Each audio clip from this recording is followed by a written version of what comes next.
오늘 여러분들과 함께 나눌 말씀의 제목은 임마누엘, 우리와 함께 하시는 하나님입니다. 요즘 우리들은 21일 동안 다니엘 새벽 기도회로 모이고 있습니다. 그리고 매일 새벽마다 하나님의 이름을 가지고 은혜를 나누고 있습니다. 오늘은 하나님께서 우리에게 직접 계시하여 주신 이름 임마누엘, 이 이름으로 은혜를 나누려고 합니다. 요셉과 마리아가 약혼한 상태로 있을 때 이상한 소문이 들려왔습니다. 마리아가 아기를 가졌다는 소문이었습니다. 아직 잠자리도 해본 적이 없는데 여러 날을 고민하다가 마음씨 착한 요셉은 조용히 파혼하기로 결정했습니다. 그때 하나님의 천사가 요셉의 꿈에 나타나셔서 이렇게 말씀하십니다. 이 모든 일이 된 것은 주께서 선지자로 하신 말씀을 이루려 하심이니 이르시되 보라, 처녀가 잉태하여 아들을 낳을 것이요 그의 이름은 임마누엘이라 하리라 하셨으니 이를 번역한즉 하나님이 우리와 함께 계시다 함이라. 이 선지자는 바로 이사야입니다. 이사야 7장 14절에 이 말씀이 예언이 되어 있습니다. 임마누엘은 히브리어로 하나님이 우리와 함께 계신다는 뜻입니다.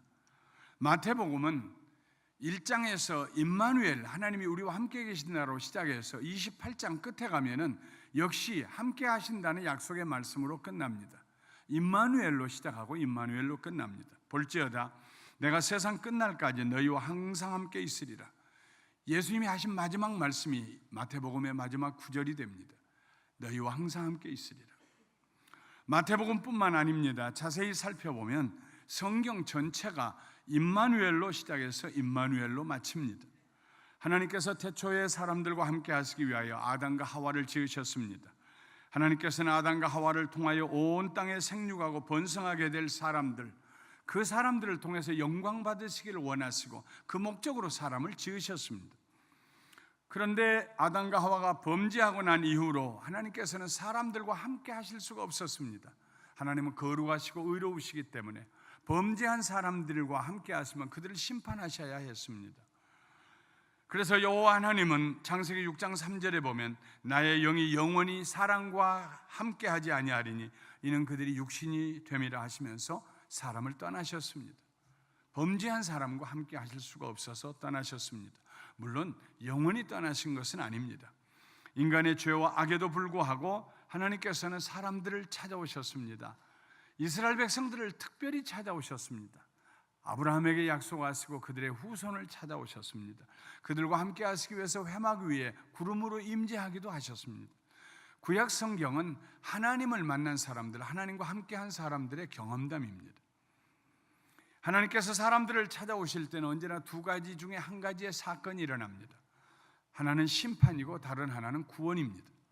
대표적인 예로 소돔과 고모라를 찾아오신 하나님은 유황불로 그들의 죄를 심판하셨습니다. 그 지역에 사는 모든 사람들이 유황불로 타서 죽었고 모든 문화와 모든 거주지가 다 불로 타서 없어졌습니다. 심판하신 하나님. 그러나 애굽에서 종살이하던 이스라엘 백성들을 찾아오신 하나님은 그들을 애굽에서 구원해 주십니다. 성경은 심판의 역사보다는 구원의 역사를 훨씬 더 많이 기록하고 있습니다. 우리 하나님은 인자하시고 자비하신 하나님이시기 때문입니다. 하나님은 그의 백성 이스라엘을 구원하시기 위해 찾아오실 때마다 언제나 하신 말씀이 있습니다. 내가 너희와 함께 하리라. 개인에게는 내가 너와 함께 하리라. 단체에게는 내가 너희와 함께 하리라. 임마누엘. 아브라함이 세상을 떠난 후에 이삭은 가나안 백성들 사이에서 조심스럽게 살고 있었습니다. 아브라함은 대단히 강심장을 가진 사람입니다. 두려움이 없었습니다. 그러나 그의 아들 이삭은 소심했습니다. 두려워했습니다. 누구하고 다툴 것도 생각하지 못했습니다. 그런데 그 원주민들 사이에서 사는 일이 쉽지가 않았어요. 눈치를 보면서 살았습니다. 흉년이 들어서 아래로 내려가다가 하나님이 막으셔서 블레셋 지방에 살다가 축복해서 갑자기 1, 2년 사이에 거부가 되었습니다. 그런 이삭을 블레셋 사람들과 아비멜렉 왕이 시기해서 쫓아냅니다. 쫓기다시피 부엘세바로 올라온 이삭에게 그날 밤에 하나님께서 나타나셔서 위로의 말씀을 해 주셨습니다. 나는 내 아버지 아브라함의 하나님이니 두려워 말라. 내 종 아브라함을 위하여 내가 너와 함께 있어 너에게 복을 주어 내 자손이 번성하게 하리라 하신지라. 사랑하는 성도 여러분, 훗날 하나님께서 우리들의 자녀들에게 찾아오셔서 너희 아버지를 생각하고 너희 어머니를 생각하고 내가 너에게 복을 주리라, 너를 떠나지 아니하리라, 그런 믿음의 조상들이 되시기를 주님의 이름으로 축원합니다. 내 아버지 아브라함이 하나님이니 나는 내 아버지 아브라함의 하나님이니 두려워하지 말아라. 내 종 아브라함을 위하여 내가 너와 함께 있어 너에게 복을 주고 내 자손을 번성하게 하리라. 모세가 죽고 난 뒤에 그 많은 이스라엘 백성들을 데리고 어디로 가야 할지 몰라 망연자실한 채 앉아있는 여호수아에게 하나님이 찾아오셔서 말씀하셨습니다. 너는 이스라엘 자손들을 인도하여 내가 그들에게 맹세한 땅으로 들어가게 하리니 강하고 담대하라. 내가 너와 함께 하리라. 내가 너와 함께 하리라. 이스라엘 백성들이 미디안 사람들에게 압제와 수모를 당하고 살았습니다. 씨를 뿌려서 곡식이 자라나면 풀인 줄 알고 미디안 사람들이 가축들을 다 끌고 와가지고 이스라엘 백성들의 밭에 들어가서 다 뜯어먹게 했습니다. 남은 곡식 어쩌다가 결실을 맺으면 또 올라와서 또 빼앗아 갔습니다. 속에서 불이 났습니다. 그 중에 기드온이라고 하는 청년이 포도즙 짜는 틀에 엎드려 숨어서 손으로 이삭을 따고 있을 때 하나님의 사자가 그를 찾아와서 말씀하십니다. 내가 반드시 너와 함께하리니, 내가 반드시 너와 함께하리니 네가 미디안 사람 치기를 한 사람 치듯 하리라. 결국 기드온은 300명의 용사를 데리고 나가서 14만 3천 명의 미디안을 치고 이기고 그리고 백성들을 자유하게 해줍니다. 모압과 암몬 자손들이 갑자기 남쪽에서 쳐들어 올라올 때에 여호사밧 왕과 백성들은 어찌할 바를 알지 못하고 극심한 공황 상태에 빠졌습니다. 왕이 할 수 있는 일은 하나님 앞에 기도하는 일밖에 없었습니다. 비단 옷을 다 벗어버리고 까칠한 삼배 옷을 입고 하나님 앞에 가서 엎드려서 살려달라고, 구원해달라고. 그때 하나님께서 여호사밧 왕과 그의 백성들에게 선지자를 보내서 이렇게 말씀하셨습니다. 이 전쟁에는 너희가 싸울 것이 없나니 대열을 이루고 서서 줄을 맞춰 서서 너희와 함께한 여호와가 구원하는 것을 보라. 유다와 예루살렘아, 너희는 두려워하지 말며 놀라지 말고 내일 그들을 맞서 나가라. 그들에게 나아가라, 걸어가라. 줄을 맞춰서 여호와가 너희와 함께 하리라. 여호와가 너희와 함께 하리라. 주변의 강대 국가들에게 시달림을 받던 이스라엘 백성들에게 하나님께서 이사야 선지자를 통해서 말씀하셨습니다. 두려워하지 말라. 내가 너와 함께 함이라. 놀라지 말라. 나는 내 하나님이 됨이라. 내가 너를 굳세게 하리라. 참으로 너를 도와주리라. 참으로 나의 의로운 오른손으로 너를 붙들리라. 하나님께서 우리와 함께 하신다는 말씀은 하나님께서 우리를 구원하시기 위해서 내려오신다는 말씀입니다. 함께 하시기 위해서 내려오셔야 합니다. 호렙산에서 양을 치던 모세에게 하나님 찾아오셔서 불꽃 가운데서 말씀하셨습니다. 내가 내려가서 그들을, 이스라엘 백성들을 애굽인의 손에서 건져내고 그들을 그 땅에서 인도하여 아름답고 광대한 땅, 젖과 꿀이 흐르는 땅, 곧 가나안 족속, 헷 족속, 아모리 족속, 브리스 족속, 히위 족속, 여부스 족속의 지방에 데려가려 하노라. 내가 내려가서 그들을 구원하여 애굽에서 나오게 해서 내가 약속한 젖과 꿀이 흐르는 땅으로 데려가려고 하노라. 하나님께서 우리를 구원하시기 위해서 세상에 내려오셨습니다. 그의 아들을 통해서 우리에게 오셨습니다. 그의 아들은 성부 하나님, 성자 하나님, 성령 하나님, 삼일체 하나님 가운데서 아들 하나님이십니다. 예수님 하나님이십니다. 세상에 오신 하나님이십니다. 사람의 몸을 옷 입고 오셨습니다. 우리와 함께 하시기 위해서 사람이 되셨습니다. 요한복음 14장 23절에 예수님 말씀하십니다. 사람이 나를 사랑하면 내 말을 지키리니 내 아버지께서 그를 사랑하실 것이요 우리가 그에게 가서 거처를 그와 함께 하리라. 나를 사랑하면 내 아버지와 내가 가서 함께 그와 함께 살리라 하는 말씀입니다. 함께 하리라 하는 말씀입니다. 성경의 마지막 책인 요한계시록에 보면 하나님께서 이제는 영원히 사람들과 함께 하시겠다고 말씀하십니다. 창세기에 함께 하시기 위해서 사람을 지으셨던 하나님, 요한계시록 마지막 책에 영원히 사람과 함께 하겠다고 약속하십니다. 죄를 범한 사람들로부터 떠나셨던 하나님께서 그의 아들을 통하여 우리 죄를 용서하시고 다시 우리와 함께 영원히 하시겠다고 말씀하십니다. 요한계시록 21장 3절과 4절 말씀 우리 함께 큰 소리로 읽어보도록 하겠습니다. 내가 들으니 보좌에서 큰 음성이 나서 이르되 보라, 하나님의 장막이 사람들과 함께 있음에 하나님이 그들과 함께 계시리니 그들은 하나님의 백성이 되고 하나님은 친히 그들과 함께 계셔서 모든 눈물을 그 눈에서 닦아주시니 다시는 사망이 없고 애통하는 것이나 곡하는 것이나 아픈 것이 다시 있지 아니하리니 처음 것들이 다 지나갔음이로라. 하나님께서 그의 이름을 말씀하십니다. 임마누엘이다. 나는 임마누엘이다. 너희와 함께하는 하나님이다. 하나님께서 우리와 함께 하시면 어떤 일이 일어날까요? 오늘 세 가지를 말씀드리려고 합니다. 임마누엘, 하나님이 우리와 함께 하시면 첫째로 우리의 삶에 기쁨이 충만하게 됩니다. 구원받았기 때문입니다. 죄사함 받았기 때문입니다. 도우시는 능력의 손길 아래 우리가 있기 때문입니다. 베드로전서 1장 8절부터 9절에 베드로는 말했습니다. 예수를 너희가 보지 못하였으나 사랑하는도다. 이제도 보지 못하고 믿고 말할 수 없는 영광스러운 즐거움으로 기뻐하니 믿음의 결국 곧 영혼의 구원을 받음이라. 우리의 기쁨은 세상이 주는 기쁨이 아닙니다. 하늘로부터 오는 기쁨입니다. 영광스러운 즐거움의 기쁨입니다. 술 몇 잔 마시고 건화해서 느끼는 그런 기쁨이 아닙니다.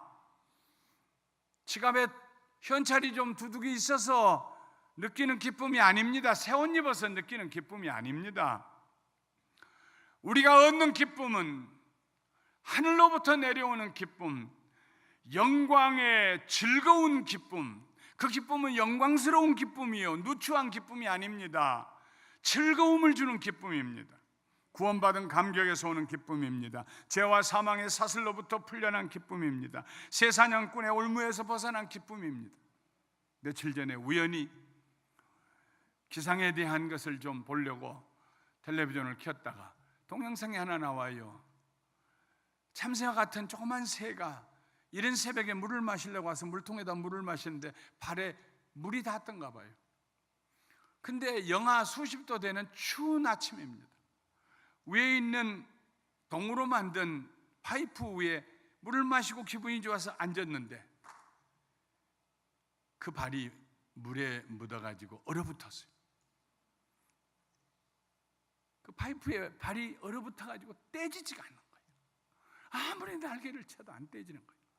그래서 사람이 그걸 촬영하면서 같이 가니까 도망가려고 하는데 도망가지지가 않아요.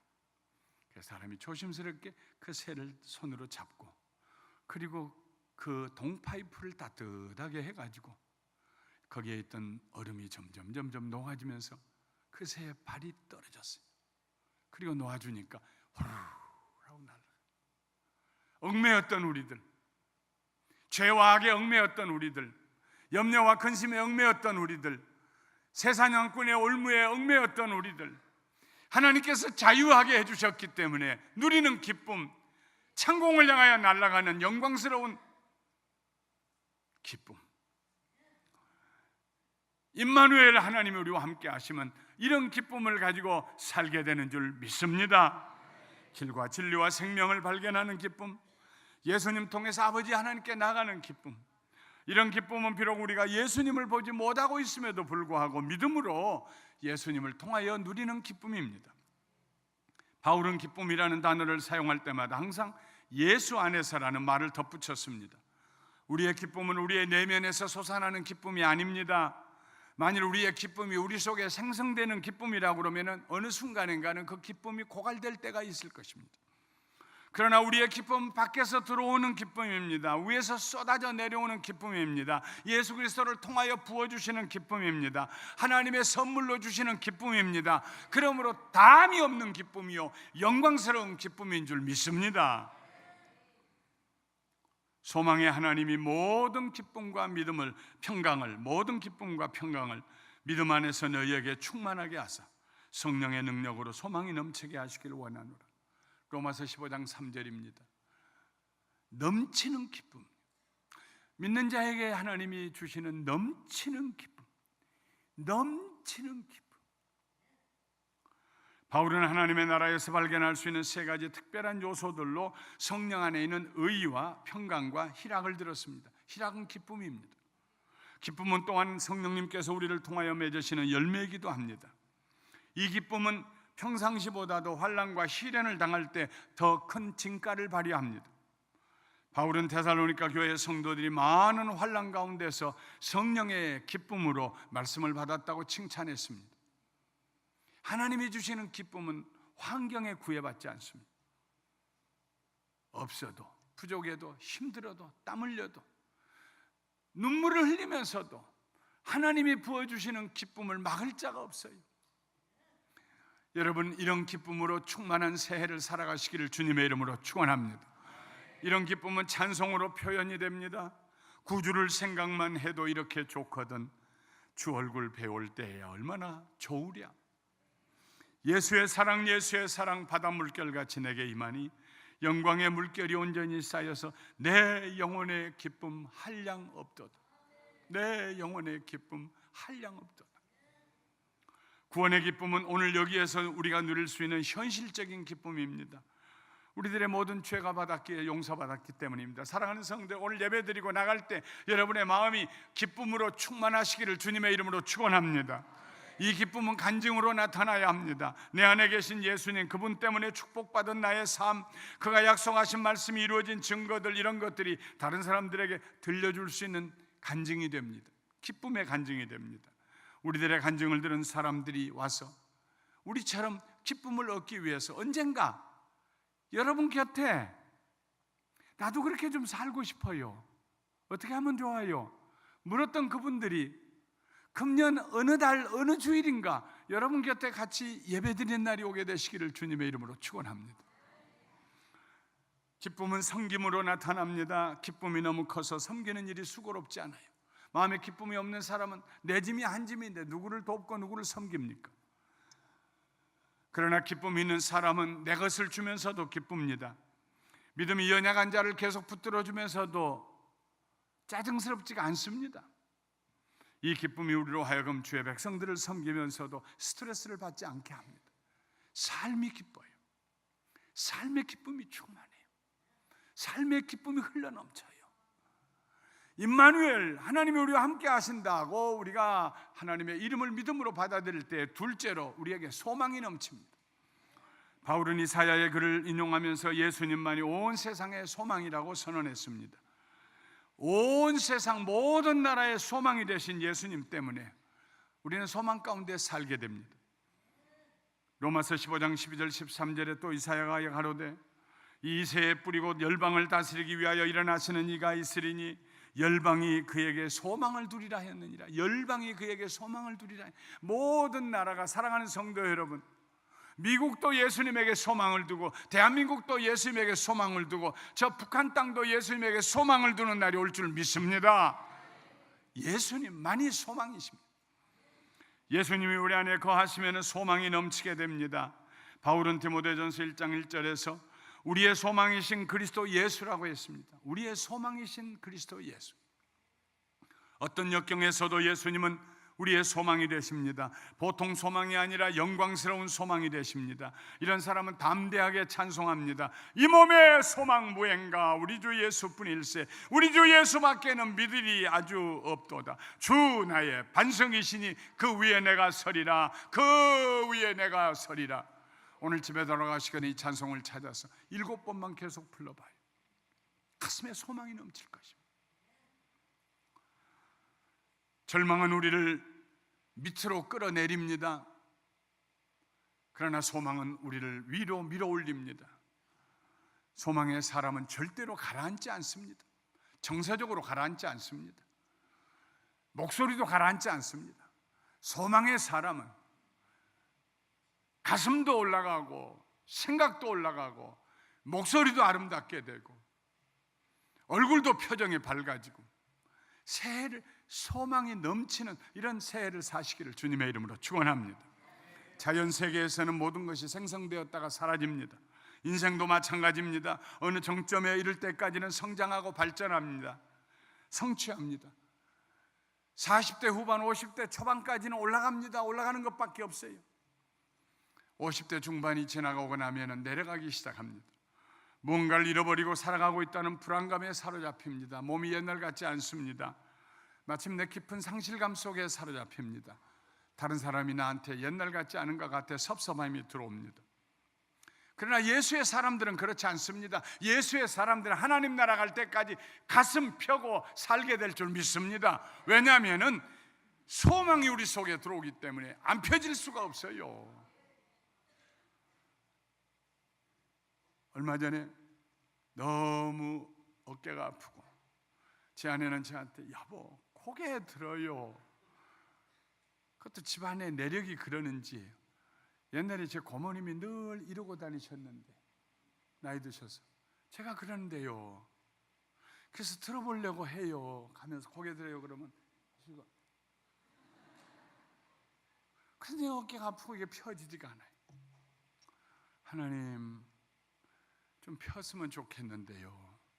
바로 이 자리에 앉아서 근데 성령님이 지혜를 주세요. 펴라. 어떻게 하면 펴져요? 의자 뒤에 뒷가슴을 대고 등을 대고 쭉 펴봐라. 이야, 이건 정말 진짜 얘기입니다. 불과 5분이 안 됐는데 어깨가 시원해지기 시작해요. 목이 아픔이 사라지기 시작해요. 전부 등 뒤에다 의자 뒤에다가 대고 쫙 펴보세요. 이렇게 한번 해보세요. 예, 제 말씀 듣고 한번 해보세요. 이렇게 펴보세요. 오늘 설교 끝날 때까지 그 자세 흐트리지 말고 계세요. 그리고 보세요. 여기 어깨 아픈 게 있나 없나? 할렐루야. 대고 쭉 펴요. 그런데 잊어버리고 자꾸 숙이죠. 아니요.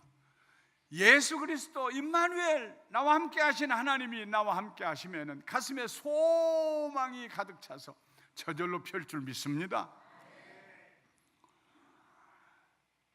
예수님이 함께 하시는 사람은 세월이 지날수록 더 큰 소망에 사로잡힙니다.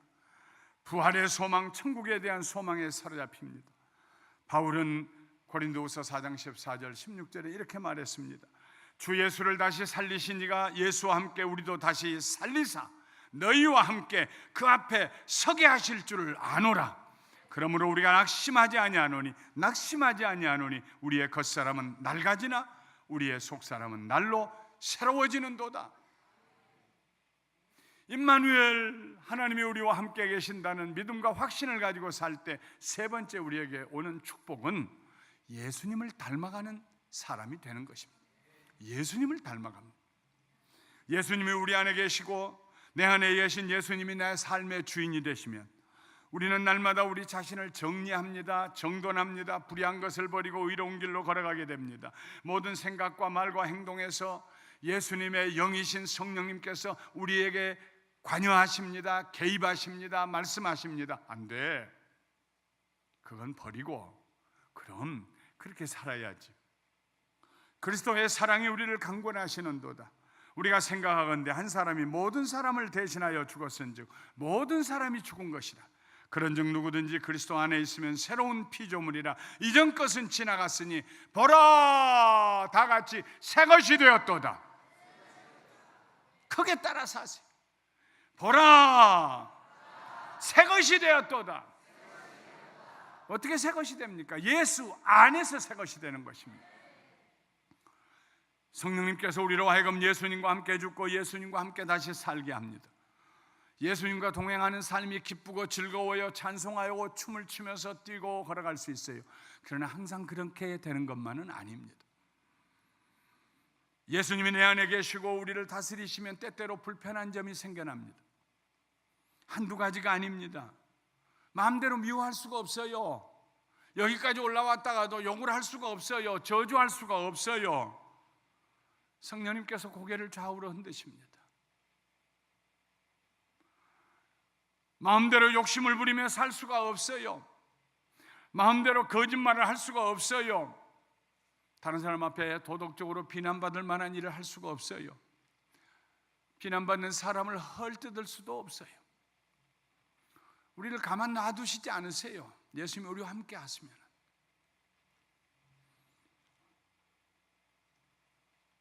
톰 소여의 모험이라든지 허클베리 핀의 모험이라든지 유명한 짧은 단편 소설을 지었던 마크 트웨인이라고 하는 문학가가 있습니다. 그는 이렇게 말했습니다. 대부분의 사람들은 그들이 이해하지 못하는 성경 구절들 때문에 힘들어한다. 요즘도 신학자들이요, 해석을 할 수가 없어가지고 문법적으로 해석할 수 없어 그거 가지고 씨름하며 한 구절 가지고 박사를 따고 한 구절 가지고 평생 보내는 신학자들이 있습니다. 대부분의 사람들은 그들이 이해하지 못하는 성경 구절들 때문에 힘들어한다. 그러나 내 경우는 좀 다르다. 나는 내가 이해할 수 있는 구절들 때문에 힘들다. 이해할 수 있는 성경 구절들 때문에 나는 힘들어한다. 예수님이 그 안에 계신 사람들은 화내지 말라, 간음하지 말라, 맹세하지 말라, 악한 자를 대적하지 말라, 내 원수를 사랑하라, 내 몸처럼. 누가 이런 말씀을 이해하지 못합니까? 다 이해할 수 있습니다. 쉽고도 단순한 말씀입니다. 그런데 그 말씀이 힘들어요. 순종하기가 힘들어요. 따라가기가 힘들어요. 예수 그리스도가 내 안에 계시면 우리는 새 사람이 되는 성장의 고통을 느끼게 됩니다. 예수님의 형상을 이루기 위하여 성령으로 거룩한 삶을 살기 위하여 우리는 우리의 그릇된 습관을 버리고 지금 좀 입에 쓴 것 같더라도 순종하는 마음으로 하나님 말씀 따라 살아갈 때에, 사랑하는 성도 여러분, 우리들의 2017년은 영광스러운 해가 될 줄 믿습니다. 예수님과 동행하는 사람은 회개하지 아니하고 지나가는 날이 하루도 없습니다. 제발 하나님의 신을 내게서 거두지 마옵소서 하고 울부짖었던 다윗은 바로 그 하나님의 신이신 성령님 때문에 받았던 마음의 고통을 이렇게 하소연하고 있습니다. 시편 32편 1절 그리고 3절부터 5절 말씀까지 우리 함께 읽어보겠습니다. 허물에 사함을 받고 자신의 죄가 가려진 자는 복이 있도다. 내가 입을 열지 아니할 때에 종일 신음함으로 내 뼈가 쇠하였도다. 주의 손이 추야로 나를 누르시오니 내 진액이 빠져서 여름 가뭄에 마름같이 되었나이다. 내가 이르기를 내 허물을 여호와께 자백하리라 하고 주께 내 죄를 아뢰고 내 죄악을 숨기지 아니하였다니 곧 주께서 내 죄악을 사하셨나이다. 죄를 품고 사는 것이 행복하겠어요? 아니면 회개하고 용서받는 것이 행복하겠어요? 예수님과 동행하십시오. 변화되십시오. 옛사람을 벗어버리십시오. 좀 힘들고 귀찮더라도 성령의 인도하심을 받으시기를 주님의 이름으로 축원합니다.